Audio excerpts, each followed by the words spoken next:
बुद्ध कहते हैं जो व्यक्ति ये 7 गुण धम्म से युक्त होगा, ऐसा संभव ही नहीं कि वो व्यक्ति कभी पतन होगा, कभी संभव ही नहीं कि वो व्यक्ति का कभी हानि होगा। इसलिए बुद्ध इसको सप्त अपरिहानीय धम्म कहते हैं। वो 7 गुण धम्म हमेशा याद रखना। पहला, स्वागत है आप सभी का। आप लोग देख रहे हैं बुद्धा's टीचिंग चैनल और हम यहाँ महाकारुणिक तथागत बुद्ध और उनके शिक्षाओं के विषय में चर्चा करते हैं।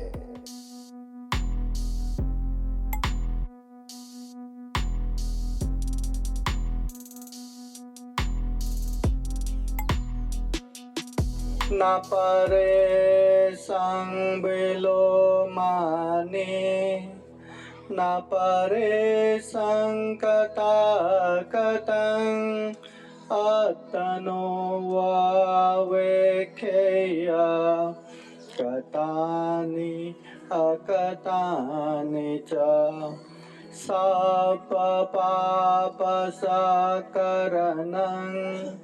कुशल सौपसंपदा सचित परियोदपनं येतं बुद्धान शासनं। महाकारुणिक तथागत भगवान बुद्ध धम्म संघ को त्रिवार वंदना।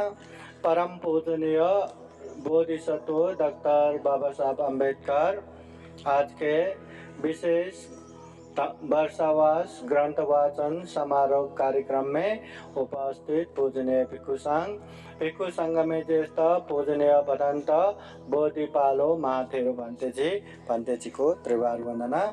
पूजनीय भदंत काश्यप जी महाथेरो, पूजनीय भदंत मनायो थेरो, पूजनीय भदंत अनुरुद्ध थेरो प्रमुख, पूजनीय भिक्षु संघ श्रावणगण आर्यगण और संपूर्ण श्रद्धा संपन्न बुद्धि संपन्न उपासक उपासिकाएं, आज विश्व शांति बुद्ध विहार पवन नगर में 3 महीना दीर्घ निकाय ग्रंथ वाचन समारोह कार्यक्रम यहाँ हो रहा है।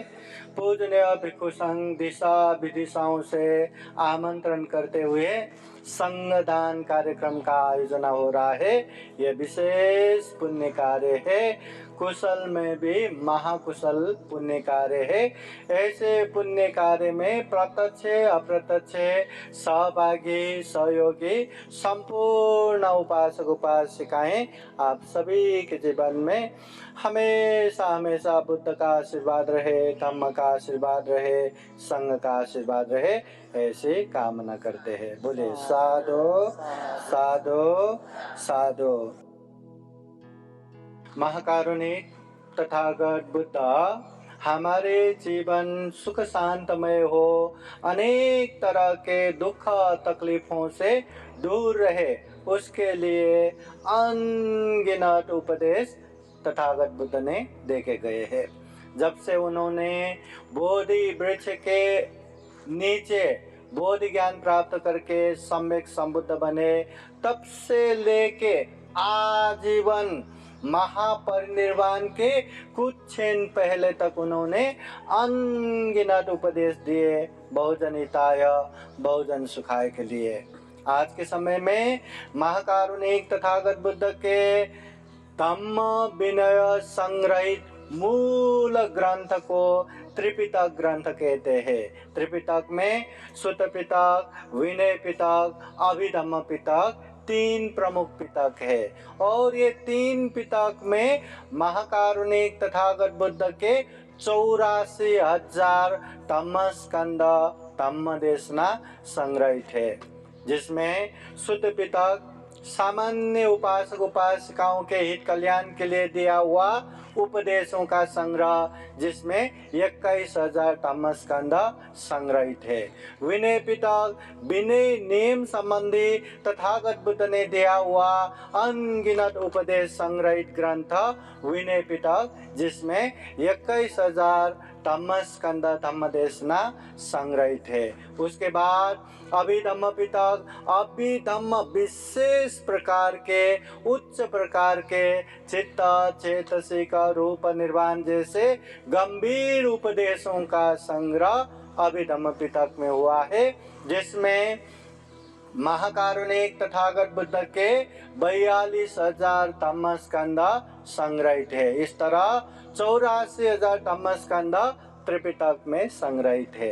इतने विशाल धम्म स्कंद धम्म देशना बौद्ध ग्रंथ त्रिपिटक में संग्रहित है। अगर हम उसको पढ़ने को भी गया, अगर हम उसको समझने को भी गया, तो ये पूरा जीवन हमें कमी ही पड़ेगा, इतने विशाल है। फिर भी बहुत सारे उपासक उपासिकाओं को लगता है बाबा साहब और उनके धम्म एक ग्रंथ पढ़ा तो बस हमने बुद्ध धम्म का सारा ग्रंथ पढ़ लिया, सारा ग्रंथ जान लिया। ऐसा नहीं है। उस प्रकार के मोटे मोटे 45 ग्रंथों का संग्रह त्रिपिटक में है। बाबा साहब ने वही त्रिपिटक ग्रंथ के सारांश में जो जो उपयोगी है, जो जो अपने समाज को बताना है, दिखाना है, वो संग्रह करके वो ग्रंथ तैयार किया है। इसलिए हमें बौद्ध ग्रंथ त्रिपिटक भी पढ़ना चाहिए, देखना चाहिए, तब जाके पता चलेगा कि तथागत भगवान बुद्ध के धम्म क्या है, उन्होंने किस प्रकार के उपदेश दिए। अभी आप लोगों ने दीघ निकाय ग्रंथ वाचन किया है, तो दीघ निकाय ग्रंथ त्रिपिटक के पहला ग्रंथ सुत्त पिटक, सुत्त पिटक में दीघ निकाय, मध्यम निकाय, संयुक्त निकाय, अंगुत्तर निकाय, खुदक निकाय, जो 5 ग्रंथ आता है उसमें सबसे पहला ग्रंथ ही दीघ निकाय है। दीघ निकाय में लंबे लंबे 34 सूत्रों का संग्रह है, जिसमें पहला सूत्र ही ब्रह्मजाल सूत्र के रूप में आता है। ब्रह्मजाल सूत्र में उन दिनों लोग क्या क्या करते हैं, समाज में क्या क्या होता है और कैसे कैसे विश्वास करते हैं, अनेक तरह की व्याख्यान है। उसमें से तथागत बुद्ध ये नहीं करना चाहिए, इस प्रकार की चीज़ों से दूर रहना चाहिए, जो लक्षण अलक्षण ये चीज़ देखते इससे भी दूर रहना चाहिए। अनेक अनेक बातें ये ब्रह्मजाल सूत्र में आता है। उसके साथ साथ उन दिनों जो समाज में प्रचलित 62 प्रकार के दृष्टियों का संग्रह भी ब्रह्मजाल सूत्र में आता है। सबसे महत्वपूर्ण बात, ब्रह्मजाल तथागत बुद्ध कहते हैं इस दुनिया में ब्रह्मजाल समान अनेक अनेक धम्म फैला हुआ है। जिस तरह एक उदाहरण देते हैं ब्रह्मजाल सूत्र में, तथागत बुद्ध कहते हैं जिस तरह एक छोटा सा ये तालाब बनाते हैं इंसान, और वो तालाब में अनेक तरह के मछलियां पालते हैं। कुछ समय के बाद मछलियां अब बड़े बड़े हो गए, तो वो मछली पालने वाले जितने तालाब है उतने बराबर का एक जाल बुनते हैं और उसमें छोटा छोटा ही छेद है, तो वो पूरे तालाब को कवर करके वो जाल डालते हैं। तो उसमें जितने भी मछलियां हैं वो जाल में आएगा कि नहीं? आराम से आएगा, एकाध मछलियां ही बचेगा। तथागत बुद्ध कहते हैं इसी तरह दुनिया में ब्रह्मजाल समान धम्म फैला हुआ है। हाँ, ये दृष्टि जाल समान धम्म फैला हुआ है, अर्थ जाल समान धम्म फैला हुआ है, और वो धम्म दुख से दुख मुक्ति तक पहुंचाने वाला नहीं है। इसलिए तथागत बुद्ध कहते हैं दुनिया में किच्छं सद्धम्म सवनं, ये सद्धर्म सुनने को मिलना भी बहुत दुर्लभ है।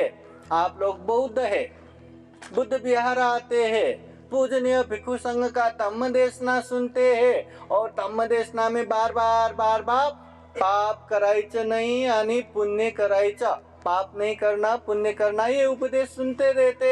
और पुण्य में भी दान देते रहो, शील पालन करते रहो, ध्यान साधना करते रहो, अपने आप में संयमता रखो, इस तरह का उपदेश सुनते रहते। इसलिए ना आप लोग दान देते हैं, इसलिए ना आप लोग ये शील सदाचार पालन करते, इसलिए ना आप लोगों को ये ध्यान साधना करने का मौका मिलता है। अगर आप लोग दूसरे में जाते तो दूसरे जो धम्म जैसा बताते हैं उसी तरह का पालन करते हैं। अभी यहाँ आप लोग पाप से दूर होते हैं, पुण्य कार्य में आगे बढ़ते हैं, यह हमारा कल्याणकारी है कि नहीं? हाँ, यह सही में कल्याणकारी है कि नहीं?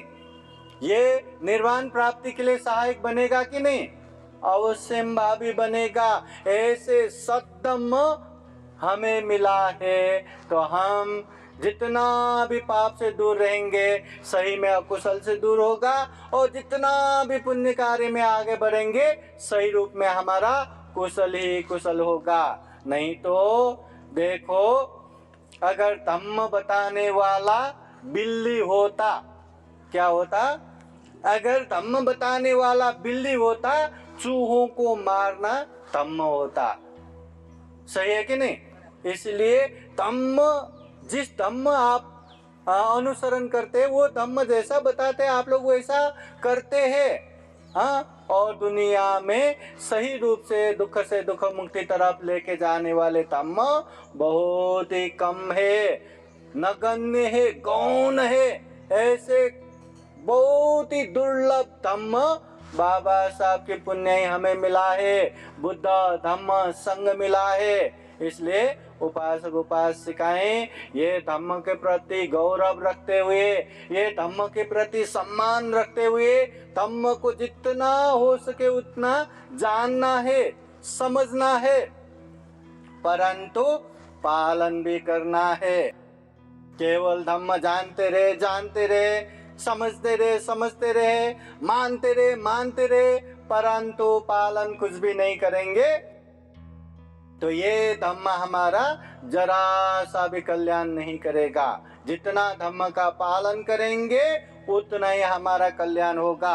तो तथागत बुद्ध कहते हैं, कालेन धम्म सवनं ये तं मंगलम उत्तमं, ये धम्म देशना सुनना भी उत्तम मंगल है। कालेन धम्म साकच्छा ये तं मंगलम उत्तमं, ये धम्म की चर्चा करना भी उत्तम मंगल है। त्रिपिटक के, सुत्त पिटक के, ये अंगुत्तर निकाय में तथागत बुद्ध कहते हैं ये धम्म देशना सुनने से 5 फायदा है।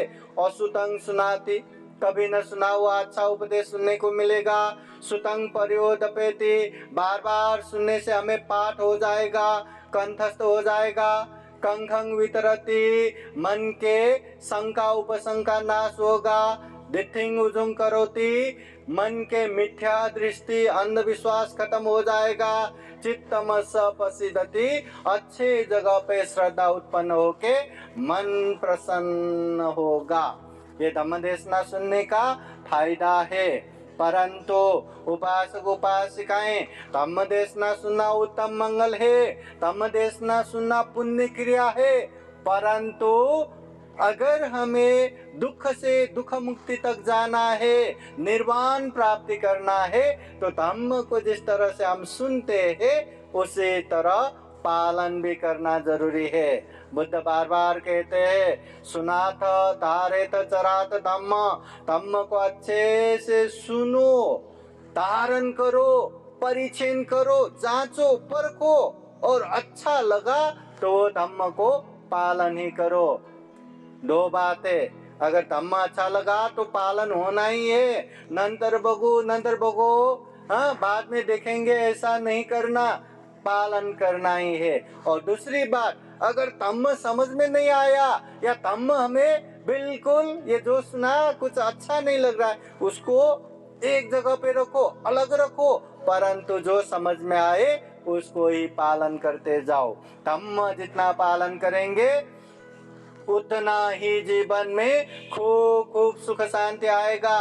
धम्म पालन नहीं करेंगे तो 1 दिन क्या, 2 दिन क्या, महीना, साल भर क्या, जिंदगी भर बुद्ध विहार जाते रहो, जिंदगी भर धम्म देशना सुनते रहो, न दुख मुक्ति मार्ग फल प्राप्त होगा, न घर में सुख शांति आएगा, न चिड़चिड़ा कम होगा, न गुस्सा कम होगा, न लालच कम होगा, कुछ भी कम नहीं होगा। धम्म जितना पालन करेंगे उतना ही हमारा कल्याण होगा। ये महाकारुणिक तथागत बुद्ध कहते हैं। अभी महाकारुणिक तथागत बुद्ध ने जिस तरह जो जो उपासक उपासिकाएं हैं, जो धनवान बनना चाहते हैं, जो महाभोगी होना चाहते, ऐसे उपासक उपासिकाओं के लिए तथागत बुद्ध ने 7 आर्य धन दिया है। कितना दिया है? 7 आर्य धन, जिसे सप्तरत्न आर्य धन भी कहते हैं। वो सप्तरत्न आर्य धन क्या है? बुद्ध कहते हैं सद्धा धनं शीलधनं हिरियोतप्रियं धनं सुतधनं च चागो मे पञ्जावेशतमं धनं। तथागत बुद्ध कहते हैं वो 7 आर्य धन है। श्रद्धा धन, श्रद्धावान होना चाहिए। शील धन, हमेशा शील सदाचार पालन करना चाहिए। हीरी धन, हमेशा पाप करने में लाज शर्म होना चाहिए। ओटप्प धन, हमेशा पाप करने में डर त्रास होना चाहिए। सुत धन, हमेशा बहुत सारे धम्म सुन के बहुश्रुत बनना चाहिए। चाग धन, त्याग धन, हमेशा दान देने में अग्रसर होना चाहिए। पन्या धन, हमेशा प्रज्ञावान होना चाहिए। ये 7 आर्य धन जो उपासक उपासिकाएं, तथागत बुद्ध कहते हैं जो उपासक उपासिकाएं ये 7 आर्य धन से परिपूर्ण होगा वो दुनिया के ही सबसे महाधनी, सबसे महाभोगी बनेगा।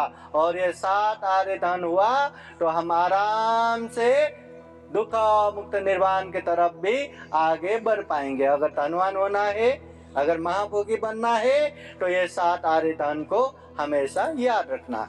जिस तरह 7 आर्य धन है उसी तरह तथागत बुद्ध 7 गुण धम्म का उपदेश देते हैं। और बुद्ध कहते हैं जो व्यक्ति ये 7 गुण धम्म से युक्त होगा ऐसा संभव ही नहीं कि वो व्यक्ति कभी पतन होगा, कभी संभव ही नहीं कि वो व्यक्ति का कभी हानि होगा। इसलिए बुद्ध इसको सप्त अपरिहानीय धम्म कहते हैं। वो 7 गुण धम्म हमेशा याद रखना।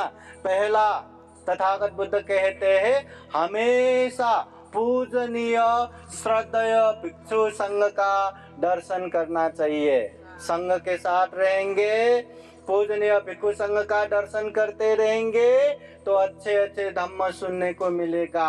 धम्म सुनने को मिलेगा तो धम्म को समझ के पालन करने का प्रेरणा भी मिलेगा। और जितना धम्म पालन करेंगे उतना अपना तो कल्याण होगा, अपनी वजह से परिवार का, समाज का भी कल्याण होने लगेगा। इसलिए पूजनीय भिक्षु संघ के दर्शन हमेशा करते रहना है, ये पहला। दूसरा है होश पूर्वक, स्मृति पूर्वक धम्म देशना सुनना चाहिए। धम्म देशना सुनना पुण्य कर्म है, धम्म देशना सुनना उत्तम मंगल है, परंतु धम्म देशना खूब स्मृति पूर्वक होश पूर्वक सुनना चाहिए। हम धम्म देशना सुन रहे हैं ये ध्यान में रखते हुए सुनना चाहिए। कोई यहाँ देख रहे, कोई वहाँ देख रहे, कोई तो मोबाइल देख रहे, कोई इधर उधर बातें कर रहे, कोई किस ख्याल में डूबा हुआ है, कोई क्या क्या कल्पना कर रहे। इस तरह से धम्म देशना का कल्याण होने वाला नहीं है। बुद्ध वाणी हम सुन रहे और ये सुनने से हमारा कल्याण होगा। श्रद्धा चित्त से, विश्वास चित्त से एकाग्र होके धम्म देशना सुनना चाहिए। ये भी अपरिहानीय गुण है। तीसरा है 5 शील, पंचशील को हर दिन पालन करना। ऐसा नहीं कि साल में एक बार हमारे विश्व शांति बुद्ध विहार में ये कार्यक्रम हो रहा है, आज के दिन खूब अच्छे से शील पालन करेंगे। आज मैं हिंसा नहीं करूंगा, चोरी नहीं करूंगा, व्यभिचार नहीं करूंगा, झूठ नहीं बोलूंगा, नशा पदार्थ सेवन नहीं करूंगा, खूब अच्छे से पालन करूंगा। आज पालन करेंगे। कल से हम हिंसा कर सकते, चोरी कर सकते, व्यभिचार कर सकते, झूठ बोल सकते, नशा पदार्थ सेवन कर सकते। कर सकते हैं, करते भी है, परंतु जो करते हैं उसे पाप भी लगेगा, पाप से मुक्त नहीं होगा। तो जो जो व्यक्ति हमेशा ये शील सदाचार पालन करते हैं उसका कल्याण होगा, और जो बिगाड़ते रहेंगे उसको अकुशल होगा, पाप होगा, और पाप का परिणाम तो वही दुखद आएगा, वही तकलीफों से भरा हुआ आएगा। इसलिए तथागत बुद्ध कहते हैं हमेशा पंचशील को पालन करना चाहिए। तथागत बुद्ध गृहस्थ जीवन सुख शांति का कारण है ये पंचशील, ऐसा तथागत बुद्ध उपदेश देते। तथागत बुद्ध जब ये गांव में पहुंचते हैं, ढेर सारे लोग जमा होते हैं और वही लोग तथागत बुद्ध से पूछते हैं, भगवान हमने आपके विषय में बहुत सुना है, आप तथागत है, सम्यक संबुद्ध है, और ये भी सुना है आपके उपदेश सुनने के बाद मन में वैराग्य उत्पन्न होता है, घर में रहने का मन भी नहीं होता, कि सारा घर बार छोड़ के आपके पीछे पीछे सन्यास बनते, भिक्षु भिक्षुनी बनते। भगवान हम प्रार्थना करते हैं हमें भिक्षु भिक्षुनी बनने का उपदेश ना दे, घर गृहस्थ में रह के भी सुख शांत पूर्वक रह सके ऐसा उपदेश दे। उस समय तथागत बुद्ध यही पंचशील का उपदेश देते। बुद्ध पूछते हिंसा करने वाले ये गांव में है क्या? है चोरी करने वाला, व्यभिचार करने वाला, झूठ बोलने वाला, नशा पता सेवन करने वाला, ऐसे लोग है क्या? ओहो भगवान ऐसे भी है। बुद्ध पूछते हैं ऐसे लोग पसंद है क्या? सभी जन कहते हैं हमें पसंद नहीं। बुद्ध कहते हैं अत्तानं उपमं कृत्वा, अपने आप को उदाहरण के रूप में रखो। हिंसा करने वाला हमें पसंद नहीं है, हम हिंसा करेंगे तो हमें भी कोई पसंद नहीं करेगा, इसलिए हिंसा मत करो। चोरी करने वाला पसंद नहीं है, हम चोरी करेंगे तो हमें भी पसंद नहीं करेगा, चोरी मत करो। व्यभिचार करने वाला हमें पसंद नहीं है, हम व्यभिचार करेंगे तो हमें भी कोई पसंद नहीं करेगा, व्यभिचार मत करो। झूठ बोलने वाला हमें पसंद नहीं है, तो हम झूठ बोलेंगे तो हमें भी कोई पसंद नहीं करेगा, इसलिए झूठ मत बोलो। नशा पता सेवन करने वाला हमें पसंद नहीं, हम नशा पता सेवन करेंगे तो हमें भी कोई पसंद नहीं करेगा, इसलिए नशा पता सेवन मत करो। तथागत बुद्ध कहते हैं अगर घर गृहस्थ में रह के भी सुख शांति पूर्वक रहना चाहते हैं, घर गृहस्थ छोड़ के भिक्षु भिक्षुनी बनना नहीं चाहते, तो कम से कम ये 5 शील पालन करो, घर गृहस्थ में भी सुख शांति आएगा। आप लोग हमेशा ये पंचशील पालन करते हैं क्या? घर गृहस्थ में सुख शांति है क्या? अगर घर गृहस्थ में सुख शांति चाहिए तो ये 5 शील हमेशा पालन करना है, ये हमेशा याद रखना। फिर तथागत बुद्ध कहते हैं चौथा, सही धम्म में श्रद्धावान होना, हमेशा सही धम्म पहचानना है और उसमें दृढ़ विश्वास रख के श्रद्धावान होना है। गलत धम्म में श्रद्धा रखा और गलत किया तो उसे कहते हैं मिथ्या दृष्टि, अंधविश्वास। इसलिए सही धम्म होना चाहिए, श्रद्धा हमेशा बुद्ध धम्म संघ त्रिरत्न में होना चाहिए, 4 आर्य सत्य में होना चाहिए, कम्म में होना चाहिए, कम्म फल में होना चाहिए। ये सही रूप में श्रद्धावान बनना चाहिए, यह अपरिहार्य गुण धम्म है। फिर 5वां है श्रद्धेय भिक्षुगण की दोष ढूंढते न रहना। कोई कोई रहता है ना, भांते जी ये नहीं करता, भांते जी वो नहीं करता, भांते जी ऐसा करता है, भांते जी वो ऐसा करता है, खाली दोस्त ही ढूंढते रहते। इसकी वजह से उसके मन इतना नेगेटिव होता है, इतना नकारात्मक होता है, वो धम्म कार्य में आके भी धम्म नहीं करते, धम्म में भी क्या गलत है वही ढूंढते रहते। भोजन दान देना कितना पुण्य है, वो भोजन दान में भोजन ऐसा नहीं परोसा, वैसा नहीं परोसा, ये पदार्थ नहीं परोसा, वो पदार्थ नहीं परोसा, नेगेटिव देख के पूरा पुण्य जलाते बैठते। इतना पुण्य कार्य हो रहा है, परंतु यहाँ धूप आ रहा है, यहाँ चेयर नहीं है, यहाँ नीचे बैठने की ये जगह नहीं, ऐसा वैसा नेगेटिव ढूंढ के बैठते। इसलिए तथागत बुद्ध कहते हैं श्रद्धेय भिक्षुगण की दोष ढूंढ के न बैठो, ये अपरिहार्य धम्म है, ये तथागत बुद्ध कहते हैं। और छठा है सिर्फ भिक्षुगण का ही नहीं, दूसरे का भी दोष ढूंढने की आदत मत बनाओ। सिर्फ भिक्षुगण का ही नहीं, दूसरे का भी। हाँ, लोग रहता है ना, ये वो नहीं करता, वो नहीं करता, दूसरे का दोष ही ढूंढते रहते, दोष ही देखते रहते और वही निंदा चर्चा करके बैठते हैं। ये निंदा चर्चा करके बैठना खुद का ही अकुशल है, खुद का ही पाप है, और खुद पाप करेंगे तो अनगिनत दुख तकलीफ भी आता रहेगा। इसलिए किसी का भी दोष ढूंढने की आदत मत बनाना, स्वभाव मत बनाना। यह अपरिहार्य गुण धम्म है। और 7वां गुण धम्म है बुद्ध शिक्षा से बाहर दूसरे शरण ढूंढते न बैठना।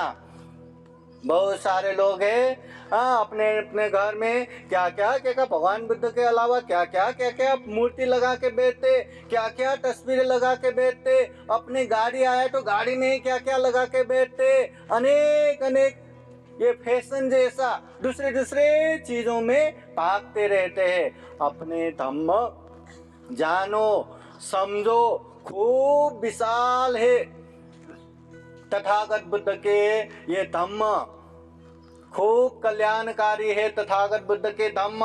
ये धम्म सही से जानेंगे नहीं, सही से समझेंगे नहीं, और दूसरे अट्रैक्शन में, दूसरे आकर्षण में भागते रहते बहुत सारे लोग। ऐसा नहीं करना। बुद्ध धम्म के अलावा कोई दूसरे धम्म ढूंढ के नहीं बैठना।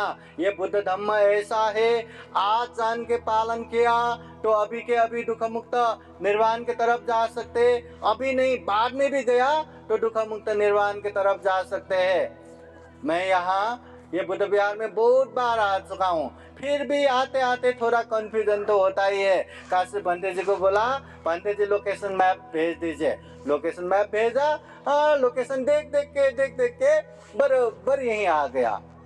तो अपनी जगह से यहाँ तक लोकेशन मैप देख के मैं आ गया। उसी तरह ये बुद्ध धम्म ऐसा है कि दुख से दुख मुक्ति तक का लोकेशन मैप ठीक करके रखा है। और बाबा साहब के पुण्य ही जहाँ से हमें ये दुख मुक्ति की तरफ जाना है, वो स्टार्टिंग पॉइंट पे हमें लाके खड़ा कर दिया है।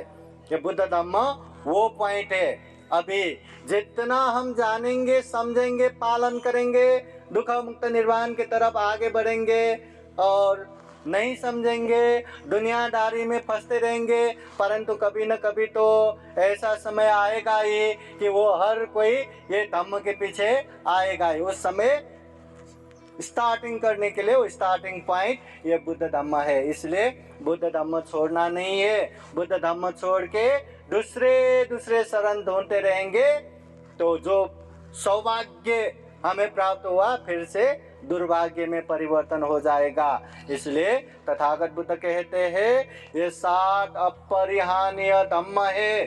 जो गृहस्थ उपासक उपासिकाएं ये 7 गुण धम्म हमेशा पालन करके बैठेंगे, यकीन मानिए वो कभी भी उसका हानि नुकसानी नहीं हो सकता, कभी भी उसका पतन नहीं हो सकता। ये 7 अपरिहार्य गुण धम्म क्या क्या है? पहला, पूजनीय भिक्षु संघ का दर्शन करना। दूसरा, होश पूर्वक धम्म देशना सुनना। तीसरा, पंचशील को हमेशा पालन करना। चौथा, सही धम्म में श्रद्धावान बनना। पांचवा, श्रद्धेय भिक्षुगण को दोष देते न बैठना। छठा, दूसरों के दोष ढूंढते रहने की आदत न बनाना। और 7वां, बुद्ध धम्म छोड़ के दूसरे शरण ढूंढ के नहीं बैठना। ये 7 गुण धम्म हम में होना चाहिए, फिर जाके हम अपने जीवन खूब कल्याण कर सकते। उपासक उपासिकाएं याद रखना, किच्चो मनुष्य पति लाभो, मनुष्य जीवन दुर्लभ है, अमूल्य है, प्राणी जगत में सर्वश्रेष्ठ है। इसके बावजूद भी ये जीवन हमेशा रहने वाले नहीं है। धुवंग में मरणं अधुवंग में जीवितं, मरना निश्चित है, जीना अनिश्चित है। ऐसा जीवन लेके आए हैं तो तथागत बुद्ध कहते हैं खूब पुण्य करो, खूब तम करो। कम से कम 3 बातें हमेशा याद रखना। सब पाप सकरणं, हर तरह का पाप से दूर रहो। कुशल सुपसंपदा, जो कुशल है, पुण्य है, वो करते जाओ। सचित परियोदपनं, अपने चित्त को परिशुद्ध रखो। ये बुद्धों का शिक्षा है, शासन है, तम है, उपदेश है। पाप न करो, पुण्य करो, चित्त परिशुद्ध रखो। तो श्रद्धावान उपासक उपासिकाएं, आज अपने विश्व शांति बुद्ध विहार में दीघ निकाय ग्रंथ वाचन तथा वर्षावास समारोह कार्यक्रम हो रहा है। इस उपलक्ष्य में पूजनीय भिक्षु संघ को आमंत्रण करके ये महान संघ दान कर रहे हैं। ये बहुत बड़ा पुण्य है, धम्म है। इस पुण्य के अनुभव से आप सभी के जीवन में खूब खूब सुख हो, शांति हो, मंगल हो, कल्याण हो। जीवन में ढेर सारा पुण्य धम्म करते हुए दुख मुक्त निर्वाण की तरफ निरंतर आगे बढ़े। यह अमूल्य, यह दुर्लभ, यह सर्वश्रेष्ठ मनुष्य जीवन को सफल बनाए, सार्थक बनाए, ऐसे कामना करते हुए यह धम्म देशना यही समापन करते हैं। सभी का मंगल हो, सभी का कल्याण हो। भवतो सप्प मंगलम्। साधु साधु साधु। बुद्धं नमामि, बुद्ध को नमन करता हूँ। धम्मं नमामि, धम्म को नमन करता हूँ। संघं नमामि, संघ को नमन करता हूँ।